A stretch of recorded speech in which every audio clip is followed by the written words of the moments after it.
Hello friends, welcome back to my channel Knowledge Ladder Learn with Shikha. Please subscribe my channel by clicking on bell icon. और ये है 8 दिसंबर 2020 के most important current affair के question. तो शुरू करते हैं। सबसे पहले जानते हैं बोनस प्रश्न का आंसर। तो बोनस प्रश्न है, भारतीय सेना प्रत्येक वर्ष झंडा दिवस किस तारीख को मनाती है? आंसर है 7 दिसंबर को। अब शुरू करते हैं आज के प्रश्न। तो फर्स्ट क्वेश्चन है,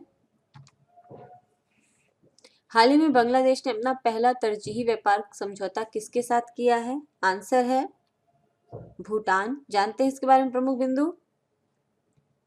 बांग्लादेश ने अपना पहला तरजीही व्यापार समझौता भूटान के साथ किया है, जिसमें दोनों देश एक दूसरे के अनेक वस्तुओं का शुल्क मुक्त आयात कर सकेंगे। बांग्लादेश के व्यापार मंत्री टीपू मुशी और भूटान के आर्थिक मामलों के मंत्री लियानपो लोकनाथ शर्मा ने ढाका में दोनों देशों के बीच राजनयिक संबंध कायम होने के 50 वर्ष पूरे होने के अवसर पर समझौते पर हस्ताक्षर किए। 1971 में बांग्लादेश के गठन के बाद उसे सबसे पहले मान्यता देने वाला देश भूटान ही था। इसके बाद भारत ने बांग्लादेश को स्वतंत्र देश के रूप में मान्यता प्रदान की थी। तरजीही व्यापार समझौता के अनुसार भूटान बांग्लादेश की 100 वस्तुएं बिना सीमा शुल्क के आयात कर सकेगा। और ये है भूटान और बांग्लादेश। नेक्स्ट क्वेश्चन है, हाल ही में किस बैंक ने ऋण मंजूरी में तेजी लाने के लिए lens the lending solution launch किया है? आंसर है पंजाब नेशनल बैंक ने, पीएनबी ने। जानते इसके बारे में प्रमुख बिंदु। पंजाब नेशनल बैंक ने ऑनलाइन ऋण प्रक्रिया और ऋण प्रस्तावों की मंजूरी में सटीकता को बनाए रखने के लिए तकनीकी आधार पर एक ऋण प्रबंधन समाधान lens the lending solution launch किया है। इसे सभी प्रकार के ऋणों के लिए चरणबद्ध तरीके में से लागू किए जाने की योजना तैयार की गई है। मुद्रा योजना के तहत micro, small and medium enterprises MSME ऋण, नए नवीकरण, टॉप अप और समीक्षा सहित 10 लाख रुपए तक के क्रेडिट ऋणों की प्रक्रिया और मंजूरी लेंस के जरिए होगी। और ये है Punjab national bank. Next question है, प्रवासी पक्षियों को बचाने हेतु अपनी पहल के तहत पहली बार एक पक्षी उत्सव कहाँ आयोजित किया जा रहा है? आंसर है बिहार में। जानते हैं इसके बारे में प्रमुख बिंदु।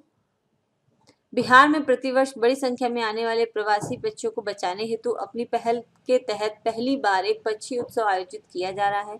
यह उत्सव पूर्व बिहार के भागलपुर जिले में आयोजित किया जा रहा है। पक्षी महोत्सव के लिए भागलपुर का चयन विशेष महत्व रखता है, क्योंकि सुल्तानगंज और कहलगांव के बीच कमर विक्रमशिला डॉल्फिन अभ्यारण्य का 60 किलोमीटर लंबा इलाका काफी समय से प्रवासी पक्षियों का केंद्र रहा है। भागलपुर में आने वाले कुछ प्रमुख प्रवासी पक्षियों में bar headed goose, steppe eagle, Eurasian curlew, white wagtail, great crested grebe, common greenshank और यूरेशियन कूट शामिल हैं।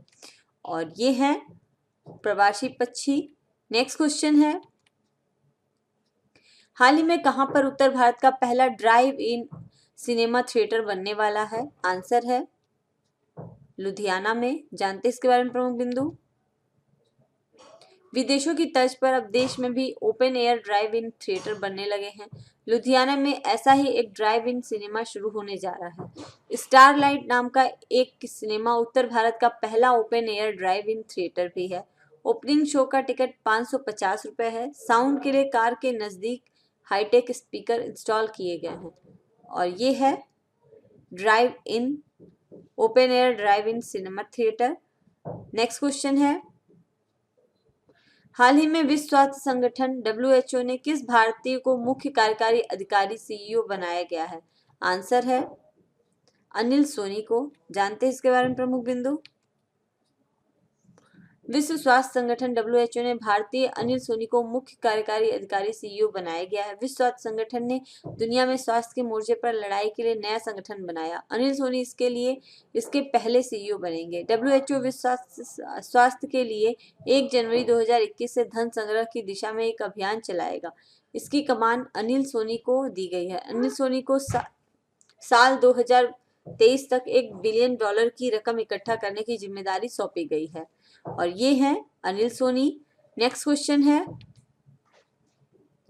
पार्लियामेंट ऑफ इंडिया नामक पुस्तक के लेखक कौन है? आंसर है रविंद्र गरिमेला। जानते हैं इसके बारे में प्रमुख बिंदु। रविंद्र गरिमेला पूर्व में संयुक्त सचिव लोकसभा सचिवालय, भारत की संसद के साथ 3 दशकों के संसदीय अधिकारी और टेबल पर अधिकारी के रूप में कार्यस्थल पर संसद के वास्तविक कामकाज में अंतर्दृष्टि रखते हैं। वह Institute of Advance Studies, University of Warwick, Coventry, United Kingdom और Institute of Asia and Pacific Studies, University of Nottingham, United Kingdom के एक विजिटिंग फेलो और सांसद हैं। Commonwealth Parliament Association London, United में नियमित योगदानकर्ता भी रहे हैं।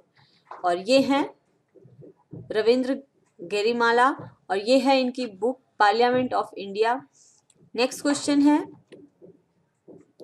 हाल ही में दांदूपुर रेलवे स्टेशन का नाम बदलकर क्या रख दिया गया है? आंसर है मां वाराही देवी धाम। जानते हैं इसके बारे में प्रमुख बिंदु। उत्तर प्रदेश में लखनऊ वाराणसी रेलखंड पर प्रतापगढ़ और बादशाहपुर के बीच स्थित दांदूपुर रेलवे स्टेशन का नाम अब मां वाराही देवी धाम होगा। इस संबंध में केंद्र सरकार की सहमति मिल गई है। वहीं मुख्यमंत्री योगी आदित्यनाथ ने भी अपना नाम परिवर्तन को हरी झंडी दे दी है। मुख्यमंत्री के अनुमोदन के बाद अब जल्द ही नाम परिवर्तन के संबंध में अधिसूचना जारी की जाएगी। और ये है दांदूपुर स्टेशन, जिसका अब नाम मां वाराही देवी धाम कर दिया गया है। ये यूपी में है। नेक्स्ट क्वेश्चन है, भारतीय सेना के नए उप प्रमुख किसे नियुक्त किया गया है? आंसर है परमजीत सिंह को। जानते हैं इसके बारे में प्रमुख बिंदु। मोदी सरकार ने भारतीय सेना के संबंध में एक और महत्वपूर्ण फैसले को मंजूरी दी है। केंद्र ने पिछले साल chief of defence staff (CDS) का एक नया पद सृजित किया था और इस पद को विपिन रावत को दिया गया था। और गुरुवार को नवीनतम शीर्ष स्तर पर 2 नए पदों के सृजन को मंजूरी दी गई है। सेना के नए उप प्रमुख रणनीति परमजीत सिंह पद संभालने वाले हैं। वो अधिकारी हो सकते हैं। यह अभी तक स्पष्ट नहीं है कि सूचना युद्ध का महानिदेशक कौन होगा। सरकारी सूत्रों ने कहा है कि DGIW के तहत अतिरिक्त महानिदेशक एक रणनीतिक संचार अधिकारी होगा। ये हैं परमजीत सिंह। नेक्स्ट क्वेश्चन है, हाल ही में किसने इंडिया मोबाइल कांग्रेस IMC सम्मेलन 2020 को संबोधित किया है? आंसर है नरेंद्र मोदी। जानते हैं इसके बारे में प्रमुख बिंदु। प्रधानमंत्री नरेंद्र मोदी ने मंगलवार को इंडियन मोबाइल कांग्रेस IMC 2020 को संबोधित करते हुए देश में 5G तकनीक को समय पर लॉन्च करने के लिए मिलकर काम करने का आह्वान किया है। उन्होंने कहा है कि यह सोचना और योजना बनाना महत्वपूर्ण है कि हम आगामी प्रौद्योगिकी क्रांति के साथ जीवन को कैसे बेहतर बनाते हैं। IMC 2020 का आयोजन भारत सरकार के दूरसंचार विभाग और cellular operators association of India COAI की ओर से किया जा रहा है। यह आयोजन 8 से 10 दिसंबर 2020 तक चलेगा और इसको प्रधानमंत्री नरेंद्र मोदी संबोधित किए हैं। नेक्स्ट क्वेश्चन है, हाल ही में किस देश के वैज्ञानिकों ने प्रकाश आधारित दुनिया का पहला क्वांटम कंप्यूटर बनाने का दावा किया है? आंसर है चीन ने। जानते हैं इसके बारे में प्रमुख बिंदु। चीन के वैज्ञानिकों ने प्रकाश आधारित दुनिया का पहला क्वांटम कंप्यूटर बनाने का दावा किया है। वैज्ञानिकों के मुताबिक यह कंप्यूटर पारंपरिक सुपर कंप्यूटर के मुकाबले कहीं अधिक तेजी से कार्य कर सकता है। चीन की सरकारी मीडिया में प्रकाशित खबर के मुताबिक यह वैज्ञानिकों को मिली बड़ी सफलता है, जिसकी मदद से ऐसी शक्तिशाली मशीन को बनाने के तरीके में मौलिक बदलाव आएगा। और ये है पहला क्वांटम कंप्यूटर बनाने का, जो कि चीन ने किया है। तो फ्रेंड्स, कंप्लीट होते हैं आज के 10 मोस्ट इंपॉर्टेंट करंट अफेयर के क्वेश्चन। अब जानते हैं आज का बोनस प्रश्न क्या है। तो प्रश्न है, महापरिनिर्वाण दिवस के रूप में किसकी पुण्यतिथि 6 दिसंबर को मनाई जाती है? इसका आंसर आप सभी मेरे कमेंट बॉक्स में जरूर दीजिएगा। और अगर आपको मेरा चैनल पसंद आता है तो प्लीज इसको लाइक, शेयर और सब्सक्राइब कीजिए। Thanks for watching. कल फिर मिलते हैं। बाय।